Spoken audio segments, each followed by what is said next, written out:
We want justice. We want justice. Mega DSC వెంటనే ప్రకటించాలి. Mega DSC వెంటనే ప్రకటించాలి. DSC పోస్ట్పోన్ వెంటనే చేయాలి.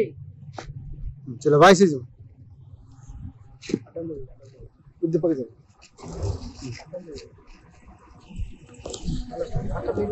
Right start. ఈరోజు నిజామాబాద్ జిల్లా కేంద్రంలో మరలా డిఎస్సి నోటిఫికేషన్ను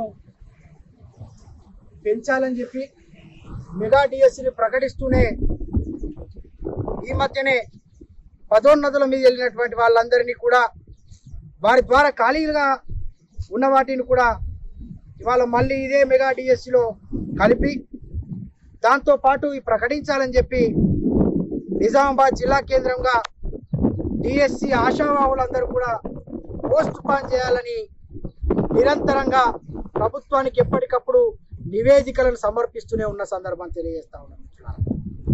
ఈ తరుణంలో భాగంగా మిత్రుడు ఉస్మానియా యూనివర్సిటీ కేంద్రంగా మా మిత్రుడు మోతీలాల్ నాయక్ గత 8 రోజులుగా డిఎస్సి అట్లాగే గ్రూప్ 2 గ్రూప్ 3 పోస్టులు పెంచాలని చెప్పి పెద్ద ఎత్తున ఆమరణ నిరాహార దీక్ష చేస్తున్నటువంటి సందర్భంలో వాళ్ళు ఎక్కడ కూడా ప్రభుత్వం పట్టించుకోకపోవడం ఈ చిత్తశుద్ధి లేని చర్య మేము భావిస్తా ఉన్నాం.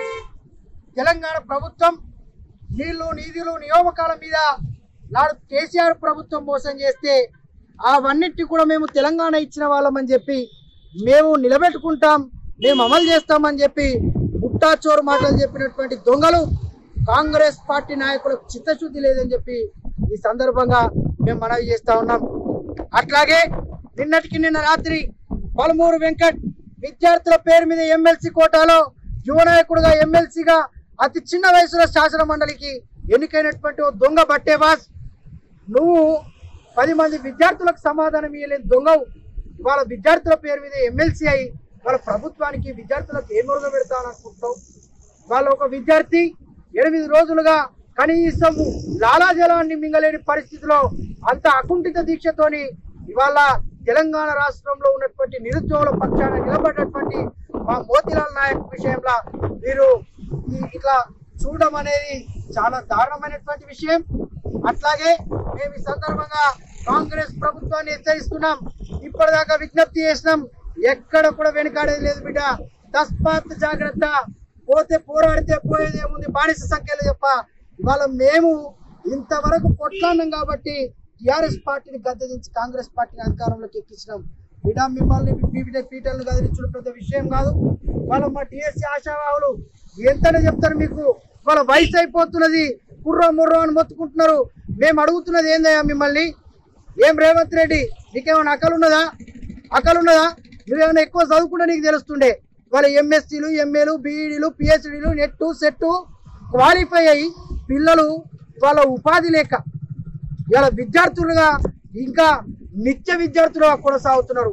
40 ఏళ్ల వయసు వచ్చిన నిత్య విద్యార్థులు కొనసాగించేందుకు కేవలం ప్రభుత్వాలే కారణం కాదా? మీరు కాదా కారణం? ఏం మాట చెప్పి గద్దెనెక్కిరయా? ఏడవైనవా కోదండ్రా? ఏడవైన రియేస్తారు మీరంతా.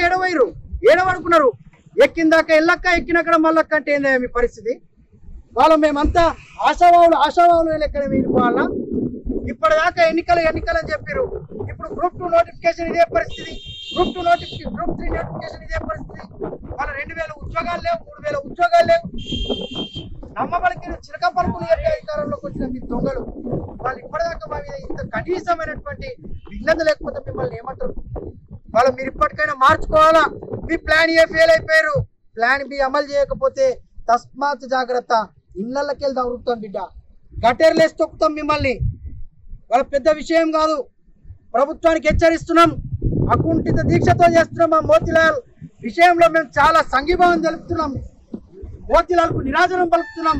వాళ్ళ మోతీలాల్ ఆరోగ్యం క్షీణించిపోతున్నా మీకు ఇంత పట్టు లేదంటే ఏమన్నట్టు?